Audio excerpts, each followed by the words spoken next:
Assalamualaikum warahmatullahi wabarakatuh semuanya. Ini di kelas 11 ya, berarti Ibu menjadi guru PKWU di kelas 11 karena saya di kelas 12 menjadi guru bahasa Jepang. Bagi yang belum kenal saya, mungkin saya Desinta Stiani. Di kelas kalian, di kelas 11 PH, OTKP, AK, dan TSM, saya menjadi guru PKWU, yaitu Produk Kreatif dan Kewirausahaan. Nah, hari ini saya akan membawakan materi tentang peluang usaha. Peluang usaha ya. Adakah yang di sini sudah pernah melakukan usaha? Usaha dalam hal ini yaitu kewirausahaan ya, bukan usaha deketin doi mungkin. Oke, peluang usaha. Dan saya akan share screen dulu ya materinya.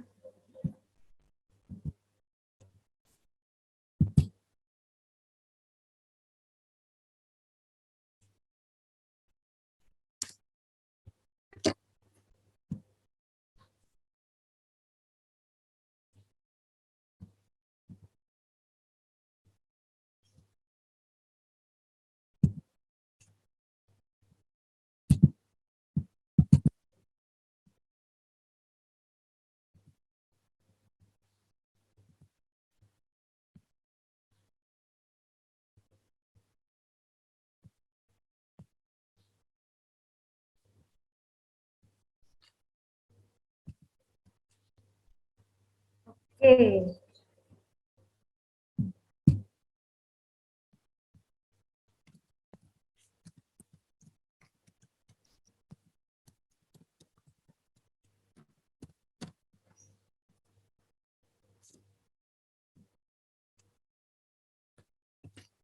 kita akan ke bab 2 yaitu peluang usaha. Karena di bab 1 sudah saya berikan di Google Classroom ya.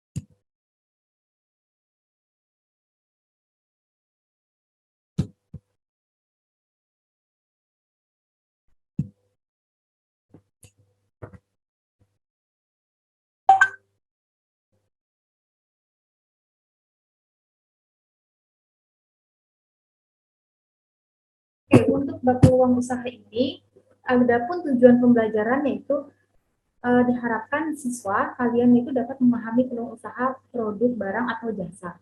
Yang kedua, menentukan faktor-faktor keberhasilan dan kegagalan usaha. Jadi, kalau ingin melakukan usaha, kewirausahaan, selain kita harus tahu faktor keberhasilan ya, kita juga harus tahu faktor kegagalan usaha yang menjadi faktor kegagalan usaha agar harapannya dapat menghindari kegagalan usaha itu ataupun meminimalisir, setidaknya meminimalisir kegagalan usaha. Yang ketiga, kita akan menganalisis kemungkinan keberhasilan dan kegagalan usaha, lalu menyajikan bentuk-bentuk peluang usaha dan menciptakan peluang usaha yang sesuai dengan kondisi lingkungan masing-masing secara kreatif dan inovatif. Kondisi lingkungan masing-masing itu apa namanya berbeda berbeda tempat, berbeda pula peluang usaha yang ada di situ ya. Misalkan daerah pegunungan, berbeda juga usahanya atau peluang usahanya dengan daerah pantai gitu. Oke. Lalu, jadi peta konsep di bab ini kita itu mempelajari sumber internal. Internal itu sumber yang ada dalam diri kita, pribadi kita, yang akan menjadi inspirasi untuk melahirkan peluang usaha dan dapat memanfaatkan peluang usaha agar kita mengetahui kegagalan usaha dan keberhasilan usaha itu. Oke. Peluang usaha, berikut ciri-ciri peluang usaha yang baik, yaitu pertama itu bersifat original. Original itu artinya asli ya, asli. Yang kedua harus dapat mengantisipasi perubahan persaingan dan kebutuhan pasar. Nah, perubahan persaingan contohnya yang semula sebelum ada toko online kan kita bersaing dengan misalnya bentuk fisik tokonya. Sekarang persaingannya sudah berbeda online, terus kebutuhan pasarnya juga sudah berbeda kayak gitu. Kebutuhan pasarnya sekarang maunya yang cepat, yang murah, gratis ongkir kayak gitu. Kita juga harus menyesuaikan agar usaha kita juga tetap diminati dan tetap berjalan. Yang ketiga, sesuai dengan minat. Kan minat ibu apa nih? Minat ibu masak. Sebaiknya usaha yang kita geluti yaitu berhubungan dengan minat kita masak, agar apa yang dari awal sampai akhir produksi itu kita benar-benar menguasai, baik dari bahannya, baik dari pengolahannya, baik dari pengemasannya sampai kepada konsumen. Lalu yang keempat, tingkat kelayakan. Lagi belajar, Bu. Lalu tingkat kelayakan usaha teruji. Jadi usaha yang kita juga usaha yang kita ciptakan, kita hasilkan itu nggak abal-abal, teruji. Jadi aman bagi konsumen, aman bagi kita, kayak gitu. Bersifat ide kreatif. Ide kreatif itu dibutuhkan oleh wirausahawan. Wirausahawan itu orang yang berusaha. Masuk lagi ke materi. Tadi itu saya menjelaskan tentang ciri-ciri peluang usaha. Saya ulangi ya, karena tadi kan tidak jelas dan saya mohon maaf untuk tadi undur diri mencari headset. Yang pertama, bersifat orisinil. Bersifat orisinil yaitu asli. Jadi usaha kita itu orisinil, bukan KW-KW gitu. Yang kedua, harus dapat mengantisipasi perubahan persaingan dan kebutuhan pasar. Kita harus melek teknologi, melek keadaan kebutuhan pasar. Kebutuhan pasar itu tidak hanya diartikan pasar yang tempat yang rame ya gitu. Pasar itu bisa diartikan dengan makna konsumen. Kebutuhan konsumen itu apa sih? Misalkan seperti sekarang. Sekarang keadaan sekarang itu berbeda dengan zaman dulu yang kita harus mencari barang harus jauh berpanas-panasan ke toko yang barangkali toko itu pun tidak menyediakan apa yang kita butuhkan. Kita lihat sekarang apa yang kita butuhkan dari hal yang paling kecil sampai hal yang paling besar itu ada di toko online. Ya. Jadi kita harus juga kebutuhan pasar. Kebutuhan pasar sekarang apalagi pandemi, orang-orang tuh butuhnya pengen barang yang dia minta dengan harga murah, dengan gratis ongkir kayak gitu. Kita juga harus mengikuti zaman biar tidak ketinggalan konsumen, biar apa yang kita menjadi usaha kita itu tetap diminati. Yang ketiga, sesuai dengan minat. Misalkan minat ibu itu masak contohnya. Nah, sebaiknya apa yang ibu menjadi usaha ibu adalah tentang masak. Apakah jualan masak, apakah eh, buka restoran dan lain-lain. Harapannya itu apa yang menjadi dari perencanaan, dari pencarian bahan, pengolahan, proses sampai ke tangan konsumen dari awal sampai akhir itu dikuasai dengan baik dan benar oleh wirausahawan. Jangan sampai contohnya jangan sampai orang yang jualan lemari berbahan kayu dia nggak tahu jenis-jenis kayu. Yang ada apa? Tertipu sama mungkin suppliernya. Dia mintanya, saya pengennya kayu jati. Tapi karena dia nggak tahu kayu jati, dia dikiriminnya kayu yang kualitasnya lebih rendah daripada kayu jati. Jatuh apa namanya? Ke konsumen, konsumen kecewa dong yang tahu kayu. Wah, ini bukan kayu jati, merasa tertipu. Akhirnya usahanya mandek, nggak jalan. Lalu tingkat kelayakan usaha teruji. Jadi diharapkan usaha yang kita ciptakan itu layak untuk dipakai, untuk dikonsumsi, untuk digunakan oleh konsumen. Jangan sampai apa yang kita usahakan itu menjadi usaha kita tidak layak oleh konsumen. Lalu kemudian bersifat ide kreatif. Jadi kita tuh harus kreatif. Misalkan dari pengemasannya, dari cara mempromosikannya. Sekarang ngetren promosi yaitu menggunakan jasa influencer, jasa selebgram kayak gitu. Nah, itu juga merupakan sifat yang ide kreatif, tidak hanya brosur, selebaran, baliho dan lain-lain, tapi menggunakan media yang tepat sasaran.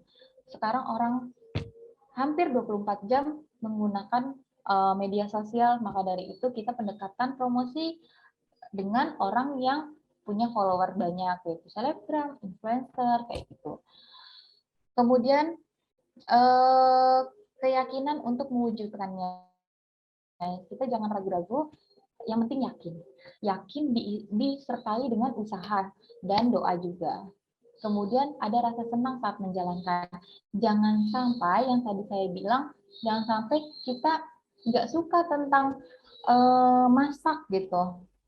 Jangan kita jualan masakan, jangan kita buka tempat makan. Gimana kita mau tahu apa yang menjadi kebutuhan pasar? Bagaimana kita mau tahu bahan-bahan yang digunakan seperti itu. Kemudian ada ciri-ciri peluang usaha yang potensial. Yang pertama memiliki nilai jual, yang kedua usaha bukan hanya ambisi pribadi semata dan bersifat nyata, ketiga usaha tersebut mampu bertahan lama di pasar. Jadi jangan cuma temporer, cuma ngehits dalam 1 bulan 2 bulan, tapi kita harus memikirkan dalam jangka panjang kayak gitu. Tidak menghabiskan modal karena terlalu besar investasinya. Nah, maka dari itu kalau kita mau usaha dipikirkan dengan matang-matang, jangan tidak sesuai dengan apa yang diinginkan konsumen. Yang ada kita hanya menghabiskan modal. Nanti BEP-nya, break even point-nya dalam usaha nggak tercapai. Break even point yaitu di mana suatu keadaan tidak untung dan tidak rugi, itu break even point. Gimana kita kalau menghabiskan modal banyak, break even point-nya itu tidak tercapai. Bisa ditingkatkan, kemudian bisa ditingkatkan skalanya menjadi industri. Nah, harapannya usaha yang kita jalankan, kita mempunyai cita-cita agar skalanya menjadi lebih besar, bisa merekrut tenaga kerja banyak, bisa menjadi industri, kayak gitu. Peluang usaha yang bernilai jual memiliki ciri-ciri yaitu pertama, mampu memenuhi kebutuhan konsumen. Sekarang barang apa sih yang tidak ada untuk memudahkan pekerjaan atau kebutuhan orang? Pasti di semuanya itu ada. Contohnya apa? Pengupas wortel. Dulu kan ngupas wortel pakai pisau, sekarang sudah ada pengupas wortel. Apalagi banyak ya yang suka beli di Shopee atau Tokopedia, pasti tahu hal-hal kecil yang sebelumnya tuh kita nggak kepikiran, nggak terlintas. Kok ada ya barang seperti itu gitu, ternyata memudahkan. Yang kedua, memiliki keunggulan bersaing. Memiliki keunggulan bersaing, contohnya di usaha yang kita jalankan, boleh loh pelanggan itu membeli saya gratis ongkirkan. Itu juga keunggulan yang bersaing. Beli satu gratis satu, contohnya. Beli satu gratis dua, apalagi itu bersaing banget. 3, tidak bersifat sementara. Yang tadi saya bilang tidak bersifat temporer, hanya 1 bulan, 2 bulan bertahan, terus semangatnya turun, usahanya berantakan. Ada nilai uangnya. Kalau usaha, ya orientasinya uang. Untung, itu usaha. Ya. Yang kelima, memenuhi aspek kreatif dan inovatif. Kreatif, lalu inovatif, melakukan pembaharuan, baik dari kemasan, baik dari segi promosi, itu harus kreatif dan inovatif. Selanjutnya, analisis peluang usaha. Untuk dapat menggali dan memanfaatkan peluang usaha, seorang wirausaha harus dapat berpikir secara positif dan kreatif. Jadi, menjadi seorang wirausahawan itu memang penting orientasinya uang, tapi kita juga dituntut untuk menjadi seorang yang positif secara pikiran, secara perbuatan, positif dan kreatif. Yang pertama, percaya dan yakin bahwa usaha tersebut dapat dilaksanakan. Tidak heran kalau wirausahawan itu seseorang yang punya prinsip yang kuat, tekad yang bulat kayak gitu. Karena memang diharuskan wirausahawan tuh harus berpikir yang positif agar usahanya juga berjalan dengan baik, karena hal itu mempengaruhi usaha yang sedang dijalankan. Dia menjalankan dengan semangat, pasti akan mempengaruhi produk yang dihasilkan. Berkreasi sesempurna mungkin, meminimalisir kegagalan yang ada. Yang kedua, mau menerima gagasan dan ide-ide baru, ide-ide yang baru, melek teknologi yang tadi saya sebutkan, misalkan masuk ke marketplace, toko online, kayak gitu ya. 3, memiliki semangat kerja yang tinggi, itu harus. Keempat, mampu berkomunikasi dengan baik. Nah, bagi kalian yang ingin berwirausaha, dari sekarang punya teman yang banyak, punya kenalan yang banyak, kita harus punya kenalan yang banyak, karena di situ kita akan mempromosikan gimana caranya wirausahawan itu seseorang yang tertutup, yang antisosial. Ya, dia nggak bisa dong untuk memberitahu kepada orang banyak apa yang kita berikan dalam hal ini usaha, baik usaha bentuk produk, makanan, usaha jasa, dan lain sebagainya. Kita pasti membutuhkan orang, baik komunikasi secara tatap muka maupun secara online di media sosial. Yang kelima, bertanya pada diri sendiri. Lalu mau mendengarkan saran orang lain. Saran dalam hal ini saran yang membangun ya, yang kita dengarkan. Saran yang tidak membangun tidak perlu didengarkan, karena itu akan berimpact buruk pada usaha yang kita jalankan, ke kita juga mental down, wah gimana nih, nggak ada bener-benernya gitu usaha kita. Kita terima saran yang baik, contohnya gini, misalkan ibu jualan makanan ya, ada yang memberikan saran, Bu, sepertinya packagingnya itu di ini deh, di plastiknya lebih tebal, agar produknya juga terlihat tetap menarik. Itu kan membangun, jangan cuma apaan nih saran dari orang, apaan nih makanan kayak gini kok dijual, nggak ada enak-enaknya. Dia cuma nggak ngasih saran, tapi menjudge aja, itu tidak perlu kita dengarkan. Kemudian, persiapan peluang usaha. Untuk melakukan analisis peluang usaha dibutuhkan persiapan sebagai berikut. Pertama, meneliti luas usaha yang dipilih, lalu bentuk usahanya apa. Usaha kan ada bermacam-macam. Kuliner, jasa banyak, jasa usaha ada jasa buat skripsi misalkan, jasa membuat taman, usaha itu banyak ya, ada jasa kuliner, transportasi, dan lain-lain. Lalu mengenal informasi usaha yang diterima, memiliki peta peluang usaha yang menguntungkan. Langkah-langkah analisis peluang usaha. Yang pertama, membuat sketsa bidang usaha yang ditekuni. Kedua, penyediaan modal. Nah, kalau misalkan kalian belum punya modal, contohnya habis dari lihat Zoom dari Ibu nih, kepikiran pengen buat usaha misalkan. Kalau kalian belum punya modal, minta ke orang tua. Minta ke orang tua dengan bersifat pinjam ya.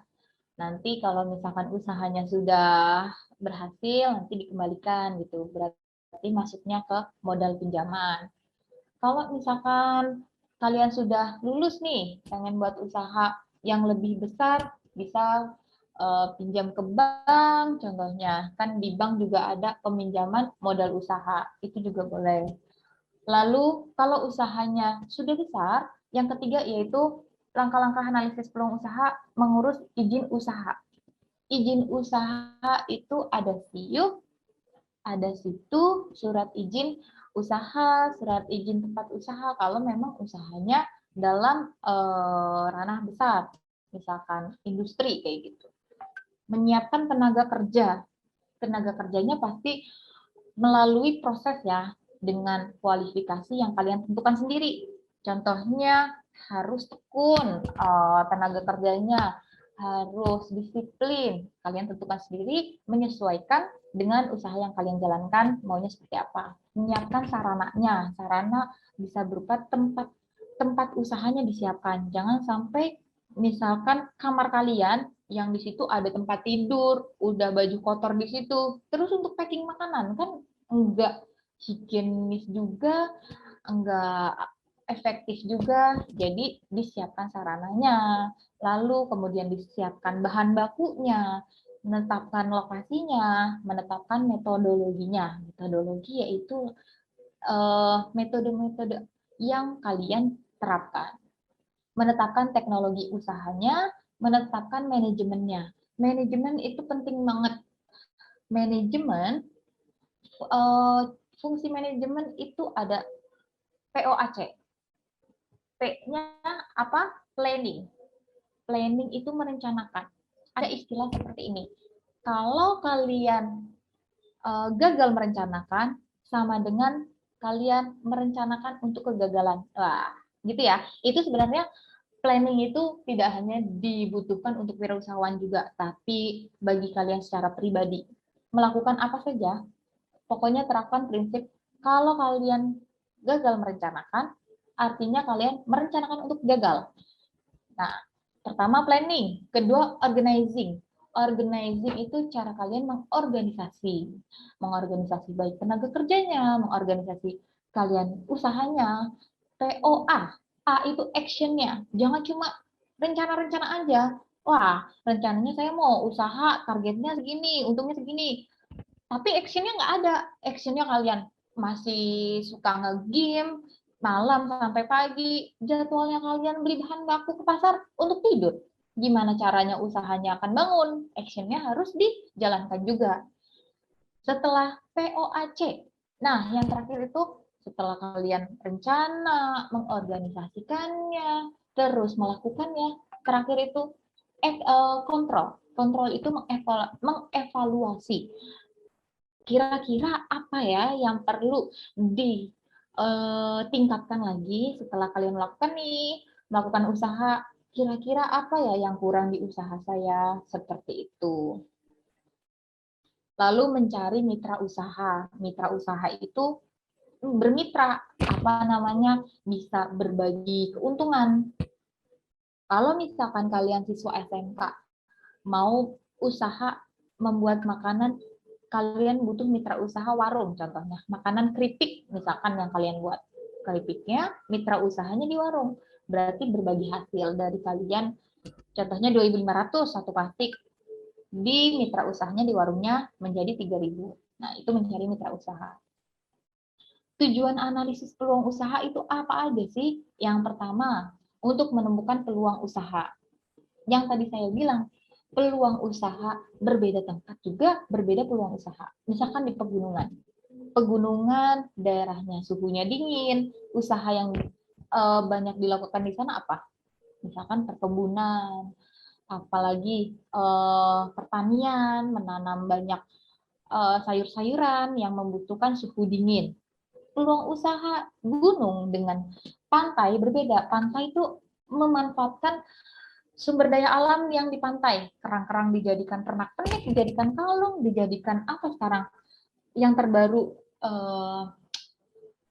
tali untuk masker dan lain-lain. Itu bisa menjadikan peluang usaha. Kedua, menemukan potensi usahanya. Ketiga, mengetahui besarnya potensi usaha yang tersedia, yang tadi saya sudah contohkan, baik di gunung dan di laut, di pantai, mengandalkan potensi usaha sumber daya alam yang ada pada tempat. Lalu untuk mengetahui berapa lama usaha bertahan. Jadi analisis usaha itu dibutuhkan agar mengetahui berapa lama ya kira-kira usaha ini bertahan. Harapannya agar bisa terus lanjut. Keberhasilan dan kegagalan usaha. Seorang wirausaha senantiasa dihadapkan dalam dua kemungkinan, yakni keberhasilan dan kegagalan dalam menjalankan usaha. Ada beberapa faktor yang bisa menyebabkan keberhasilan dan kegagalan usaha. Yang pertama, kita lihat yang baik-baiknya dulu nih, faktor-faktor penyebab keberhasilan usaha. Berikut faktor-faktor mempengaruhi keberhasilan seorang wirausaha dalam mengelola usaha. Yang pertama, faktor manusia. Jadi dari pribadi kita sendiri nih, dari internal, faktor internalnya, kepribadian atau karakter seorang sangat menunjang keberhasilannya. Karakter bisa bawaan dari lahir, namun bisa juga dilatih secara terus-menerus. Kemauan keras untuk berubah dan lingkungan sangat berpengaruh bagi pembentukan karakter. Karakter tuh meliputi dengan gigih, kerja keras, mandiri, pantang menyerah. Itu adalah karakter seseorang. Bisa bawaan dari lahir, bisa bawaan dari lahir dari keturunan orang tua gitu ya. Tapi bisa juga apa? Yang kita sadar bahwa kita harus mandiri, kita latih diri kita sendiri. Itu bisa membentuk karakter kita. Nah, lingkungan juga sangat berpengaruh, dalam hal ini lingkungan keluarga. Kita melihat, oh orang tua saya dari pagi itu bekerja, pulang sore, nggak pernah mengeluh, pantang menyerah. Itu nilai-nilai yang bisa kita lihat gitu, yang menjadikan pembentukan karakter pribadi kita sendiri. Yang kedua, faktor apa yang penyebab keberhasilan usaha selain kepribadian, yaitu ilmu pengetahuan. Ilmu membantu kita dalam menghadapi berbagai persoalan. Dalam mengelola usaha, seorang wirausaha dihadapkan dengan berbagai macam kondisi. Ilmu pengetahuan itu tidak hanya didapatkan dari sekolah. Apalagi sekarang semuanya sudah ada internet, semuanya kita mudah mengakses internet, berbeda dengan zaman dahulu. Ibu sendiri waktu kuliah juga pernah usaha, yaitu usaha di bulan puasa buat makan sahur. Jadi melihat kebutuhan pasar di daerah kos-kosan saya, banyak anak yang ngekos dan mereka itu males untuk keluar karena anak kos-kosan ya, males untuk keluar beli makan sahur karena di lain dingin ya, males rapi-rapi dan lain-lain. Akhirnya ibu mau membuat usaha untuk sahur. Nah, setiap ilmu pengetahuan wirausaha itu selalu ibu dapatkan mencari, bukan cuma tiba-tiba datang gitu aja enggak. Tapi ibu mencari dari YouTube, ibu suka lihat loh wirausahawan, contohnya Ipo Santoso, lalu siapa? Bob Sadino. Mereka tidak hanya memberikan trik-trik dalam usaha, tapi juga penanaman karakter, bagaimana menjadi wirausahawan yang memiliki kepribadian yang bagus. Sampai suatu ketika teman ibu tuh bilang, kayak nggak ada kerjaan gitu, nyatet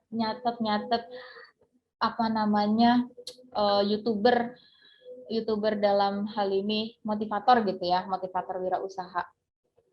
Karena sesuka itu ibu dalam berwirausaha pada waktu itu.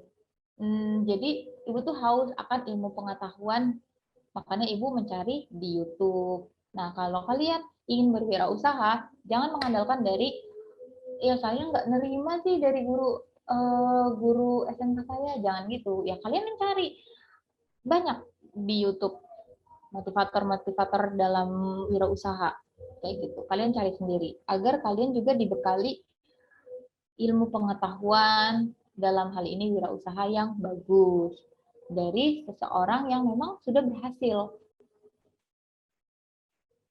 Ketiga, pengalaman yang dimiliki.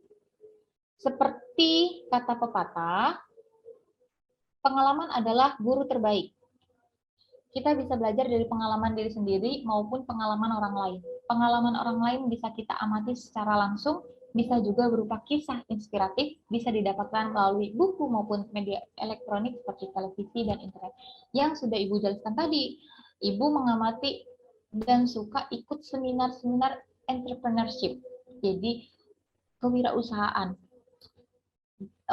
Ibu baru tahu, bukan takjub gitu loh, orang yang sekarang berhasil memiliki omset miliaran, dulunya juga nggak orang yang nggak punya gitu loh, tapi dia tetap selalu berjuang, nggak patah, nggak putus asa, nggak pantang menyerah pokoknya kayak gitu.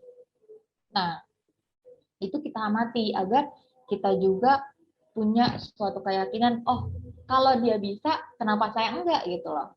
Kalau dia mampu, kenapa saya enggak mampu? Itu yang dibutuhkan dalam wirausaha.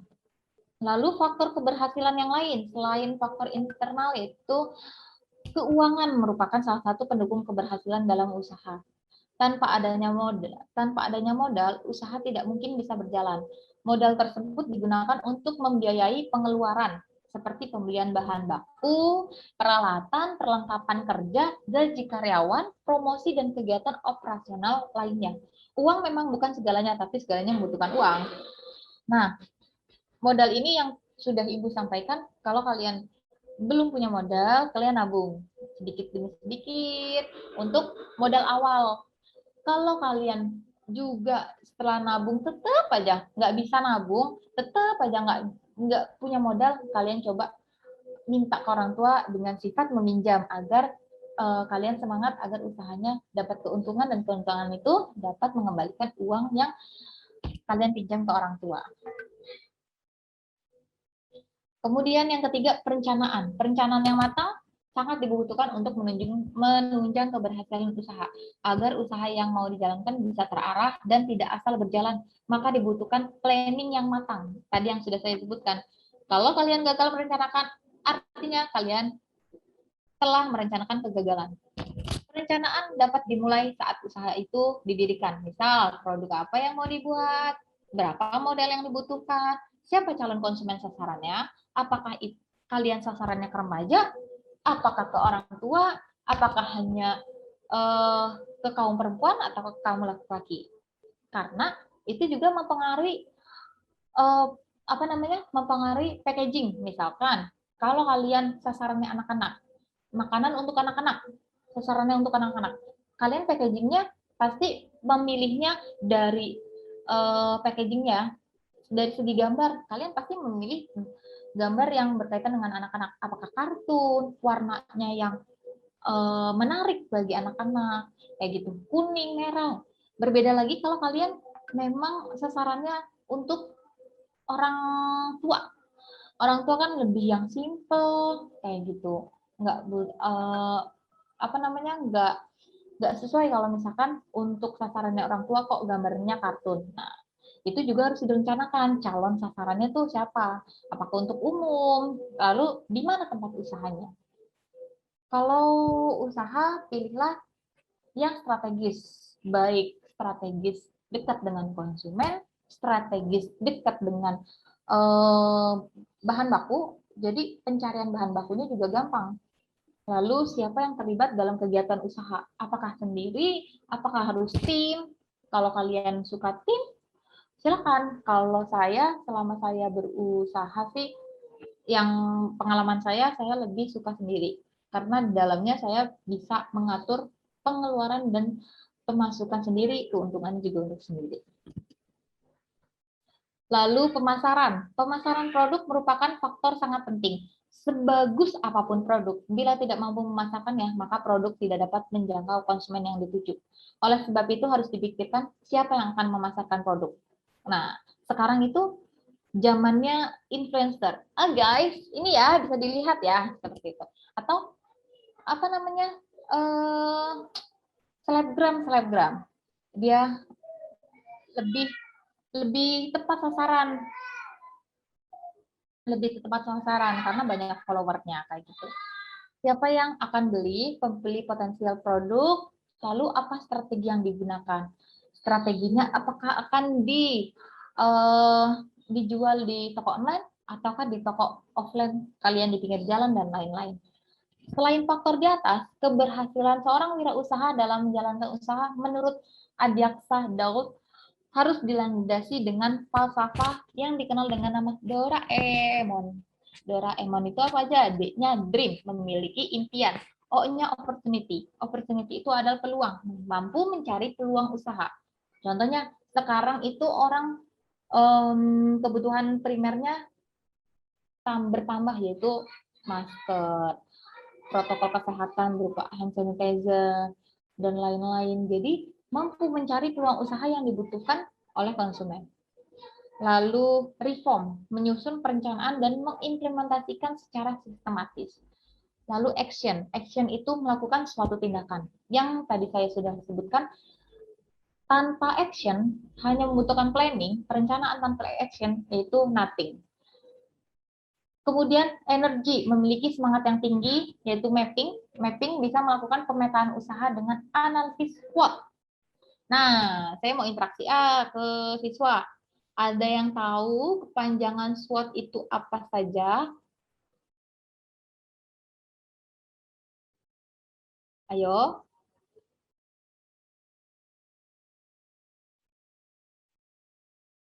Ada yang tahu?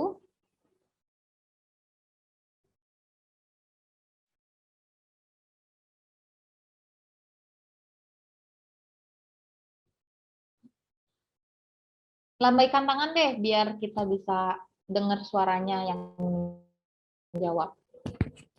SWOT, SWOT. Kepanjangan dari apa? Nanti saya jadi tambahan nilai deh. Kalau yang tidak diajar ke saya, misalkan anak MM, nanti saya kasih ke guru MM. Ini aktif nih di Zoom. Coba lambaikan tangan. Oh ini, Rakan. Rakan. Oke, Rakan. Silakan di-unmute. Rakan Naufal. Ya, Bu. Oke, Rakan. Silakan, SWOT itu apa sih, Rakan? SWOT itu S-nya artinya, bentar, Bu. Jangan artinya deh, sebutin aja dulu. Jangan dikasih tahu artinya nanti di pertanyaan selanjutnya setelah Rakan saya mau tanya artinya. Sebutin apanya, Bu? Iya, sebutin apa namanya singkatan SWOT itu apa aja. Jangan artinya kan itu bahasa Inggris. Analisis untuk mengetahui faktor internal dan eksternal Enggak perusahaan. kan? SWOT itu Apanya? misalkan S-nya tuh apa? S-nya Susi apa Oh, itu. Ya. apa namanya? Iya. S-nya SWOT itu strength, apa? Singkatan dari apa? B- Strength, B-nya weakness, W-nya weakness, weakness, O-nya ya, opportunity, opportunity. Terakhir, threat. trade. Oke, terima kasih rekan. Oke, Ibu Bu. unmute lagi. Selanjutnya, tadi rekan sudah menjawab. SWOT itu strength, weakness, opportunity, dan threat. Adakah di sini yang tahu apa itu artinya? Strength itu apa sih? Weakness itu apa sih? Opportunity itu apa sih? Threat itu apa sih? Siapa yang tahu? Boleh melambaikan tangan.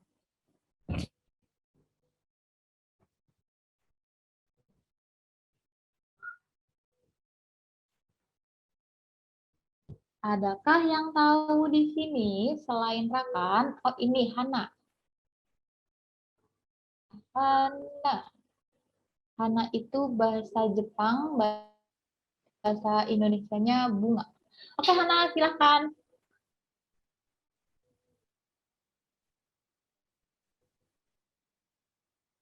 Hana? Hana. Kok nggak kedengeran ya, Hana? Halo, Iya. Halo, passwordnya? Kopi luar? iya Oke, Hana. Hana, apa? Iya, Strength itu apa? Weakness itu apa? Opportunity itu apa? Strength? Halo, Hana? Tidak tersambung sepertinya? kekuatan Bu. Oke, strength itu kekuatan. Bagus. W-nya, weakness apa?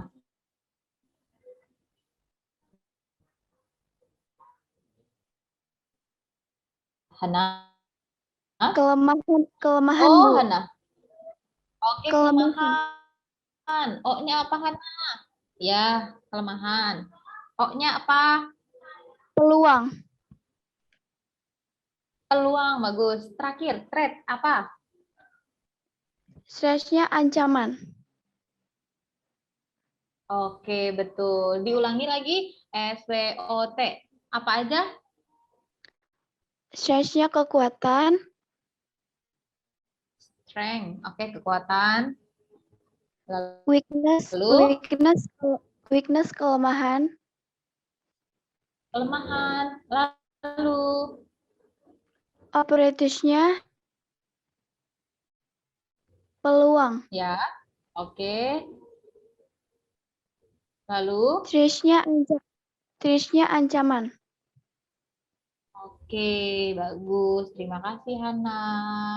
Ibu akan mute lagi dan lower hand.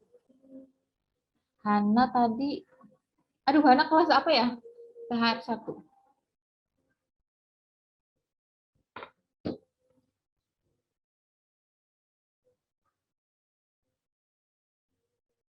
Oke, kita lanjut ke organizing, bergabung dengan organisasi atau perkumpulan. Jadi menjadi entrepreneur juga ada tuh perkumpulannya, di mana mewadahi bagi setiap wirausaha. Network memiliki jaringan atau relasi yang luas. Seperti yang Ibu bilang, kalau kalian ingin berwirausaha, kalian mulai sekarang banyaklah berteman. Temannya yang baik-baik ya, jangan teman untuk tawuran, teman untuk yang cuma ngegame, mabar dan lain-lain. Selain itu, apa namanya? Teman-teman yang memang mendukung dalam hal kebaikan. Selain faktor-faktor keberhasilan usaha, ada faktor-faktor penyebab kegagalan wirausaha. Harapannya agar kalian juga dapat meminimalisir kegagalan yang ada. Yang pertama, menurut Zimmer, yang menyebabkan wirausaha gagal dalam menjalankan usaha adalah tidak kompeten dalam manajerialnya. Manajerialnya tuh tadi apa sih? Planning, rencana, organizing, mengorganisasikan actionnya tidak ada. Evaluasinya tidak ada sama sekali manajerial yang dia lakukan. Yang dia lakukan ya cuma jual-jual aja, nggak tahu modal yang berapa, masukan berapa, pengeluaran berapa, tidak dihitung manajerialnya, acak-acakan ya, usahanya acak-acakan juga. Terus kurang berpengalaman, tidak bisa mengelola keuangan. Baiknya kalau kalian menjadi wirausaha, misalkan kalian SMK nih, usahanya kecil-kecilan dulu. Kalau kalian mengelola keuangan dalam wirausaha, jangan dicampur sama uang jajan kalian, uang untuk beli seblak jangan dicampur sama keuntungan dalam usaha. Nanti nggak kelihatan untungnya berapa. Dibuat administrasinya, modalnya untuk beli bahan baku berapa, untuk apa namanya beli alat berapa, pengeluarannya tuh berapa totalnya, nanti pemasukannya berapa ketahuan BEP-nya. BEP itu break even point-nya. Jadi seri, nggak untung nggak rugi. Jadi kalau di atas BEP itu untung, di bawah BEP berarti rugi. Selanjutnya lokasi yang kurang mendukung. Nah, kalau kalian memang mau jualan offline ya, lokasinya nggak mendukung. Misalkan kalian jualan makanan kok di jalan yang apa namanya arus cepat gitu, terus nggak ada tempat parkirnya, seenak apapun itu, ya susah orang untuk ke situ.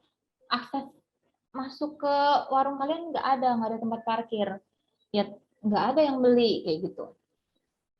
Lalu gagal dalam perencanaan. Gagal dalam perencanaan artinya kalian merencanakan untuk gagal.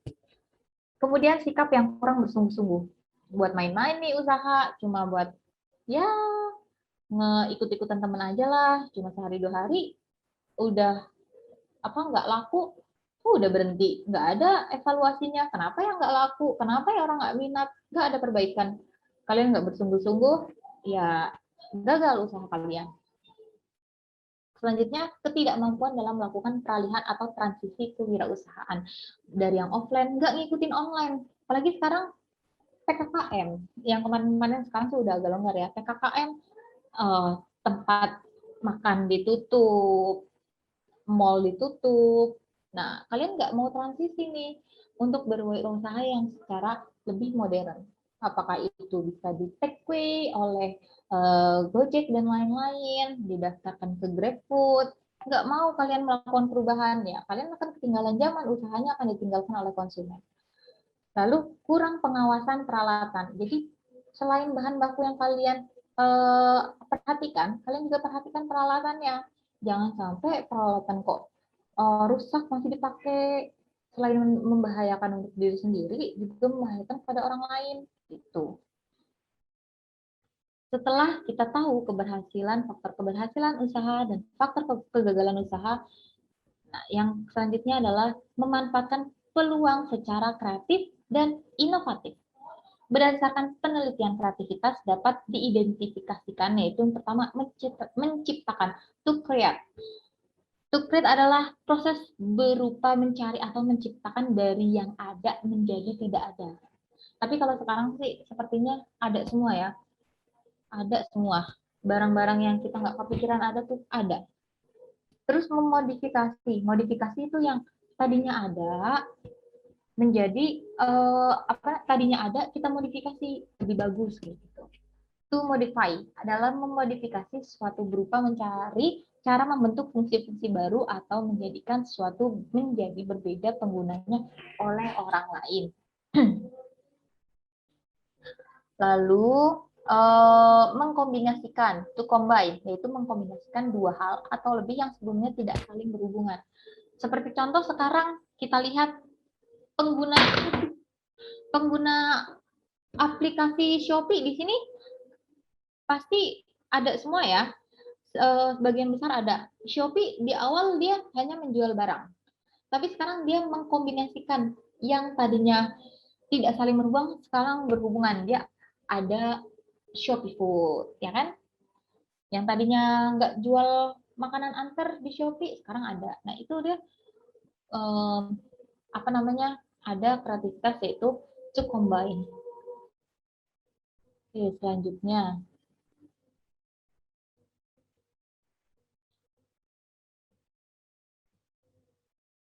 Oke, memanfaatkan peluang usaha agar kreatif dan inovatif.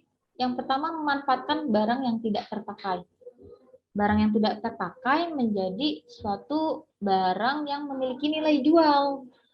Misalnya memanfaatkan kain perca, lalu sedotan jadiin bunga hias, lalu stik es krim menjadi produk yang punya nilai jual.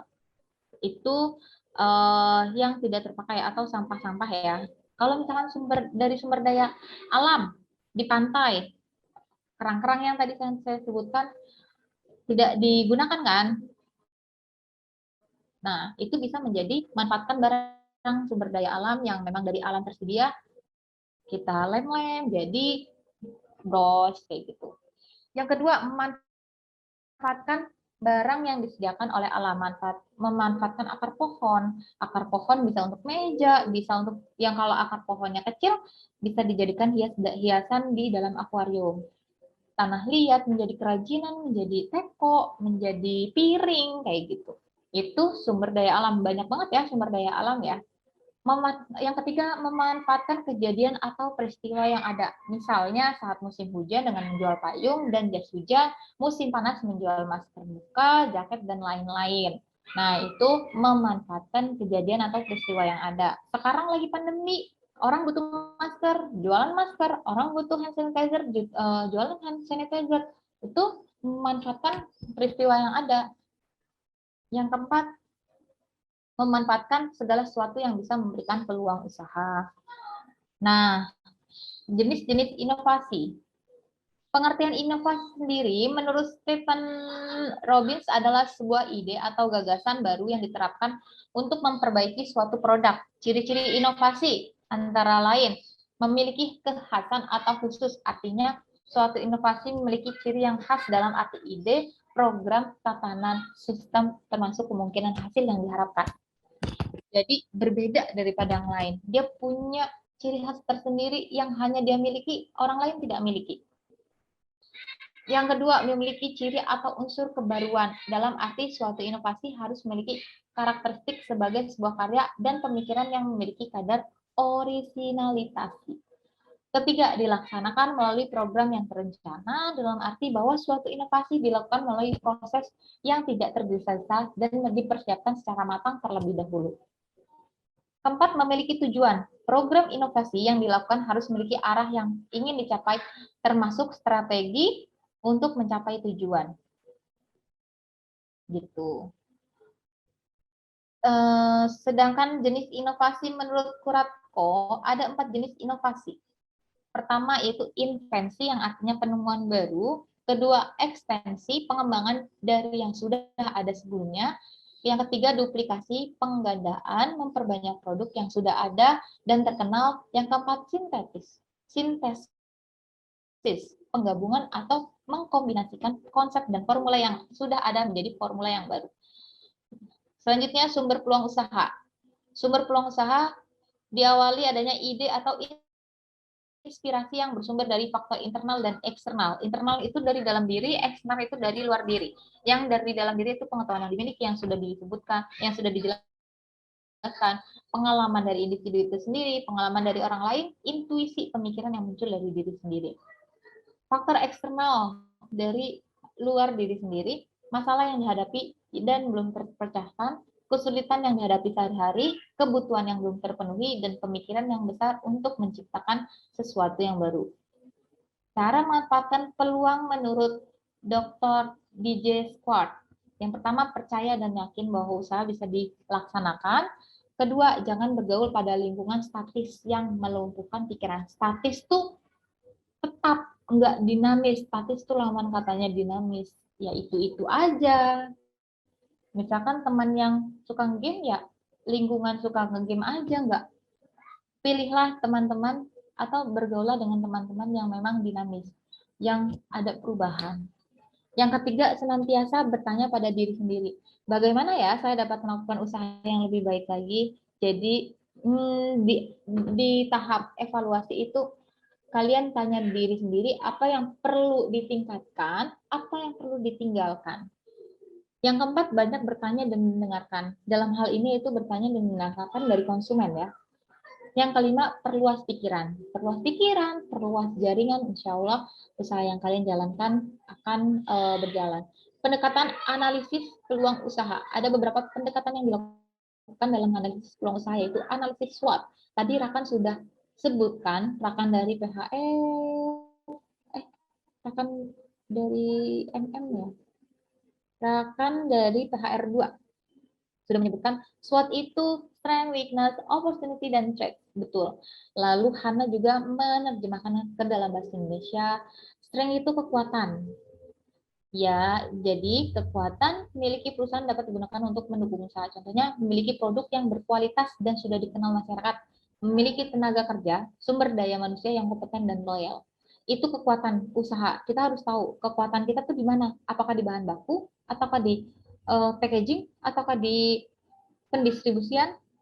Kedua, weakness, kelemahannya. Kita juga harus mengetahui kelemahan-kelemahan usaha yang kita jalankan agar kita bisa atasi.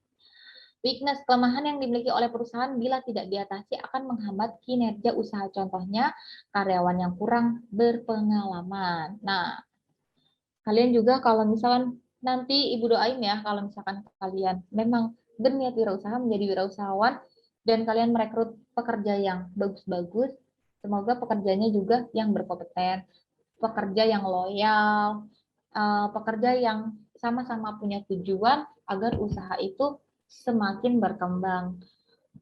Yang ketiga, opportunity. Opportunity itu peluang atau kesempatan untuk mengembangkan usaha. Peluang-peluangnya itu dilakukan secara dinamis, yaitu melek teknologi yang sudah saya jelaskan itu. Terakhir, P itu threat, ancaman, gangguan atau hambatan. Ancamannya ada di mana? Apakah ada di pesaing? Gangguannya itu ada di mana? Apakah hambatan dan gangguan ada di bahan baku yang sudah susah ditemukan?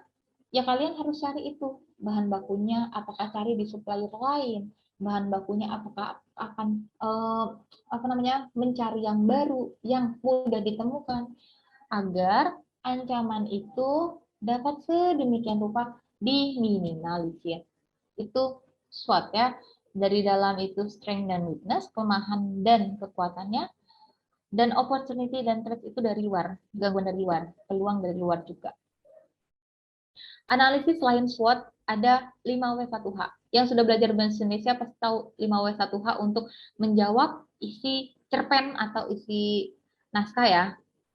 5W itu ada apa aja? What, where, when, why, who. What itu produk apa yang akan kalian jalankan? Where, di mana lokasinya? Apakah lokasinya offline? Apakah lokasinya online di marketplace? When itu kapan akan memulainya? Why, mengapa memilih produk ini? Apakah bahan bakunya mudah ditemukan? Apakah prosesnya mudah dibuat? Who, siapa orang yang akan terlibat di dalamnya? Apakah diri sendiri? Apakah membutuhkan orang lain? How, bagaimana menjalankan usaha ini? Bagaimana nih? Apakah mau tetap dilaksanakan di toko offline? Apakah di online ya? Yang ketiga, studi kelayakan bisnis. Menurut Hussein, penelitian terhadap rencana bisnis tidak hanya menganalisis layak atau tidaknya bisnis dibangun, tapi juga saat dioperasionalkan secara rutin dalam rangka pencapaian keuntungan maksimum dalam waktu yang tidak ditentukan, misalnya rencana peluncuran produk baru. Oke, tinggal 2 menit lagi. Tinggal sebentar lagi ya. Tahapan studi kelayakan usaha, yaitu tahapan penemuan ide, tahapan penelitian usaha, tahap evaluasi yang sudah saya jelaskan ya, dievaluasi usaha yang kalian jalankan. Apa yang perlu ditingkatkan, apa yang perlu ditinggalkan. Lalu tahap pengurutan usulan yang layak. Lalu ada tahap perencanaan pelaksanaan, lalu ada tahap pelaksanaan, lalu ada tujuan studi kelayakan bisnis. Nah, itu materi tentang peluang usaha. Di sini ada soal pilihan ganda yang saya jadikan, Ibu jadikan remedial PTS ganjil.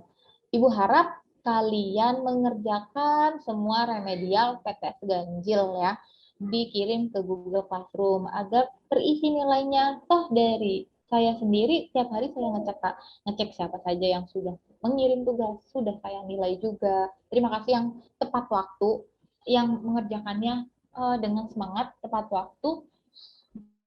Terima kasih karena selain kalian juga punya semangat dari dalam diri kalian, kalian juga menghargai guru kalian yang sudah memberikan tugas. Kalian bekerja sama dengan guru, kalian mengerjakan, itu sifat yang baik dari kalian sebagai pelajar. Sebelum kita berakhir dalam pembelajaran melalui Zoom ini, alangkah baiknya kita tutup dengan baca hamdalah, alhamdulillah, berdoa dimulai.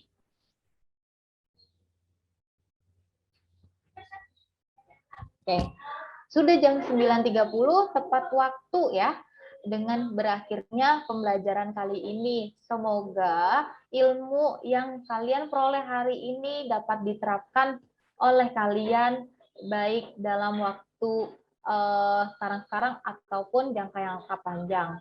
Dari Bu sekian, terima kasih atas partisipasinya.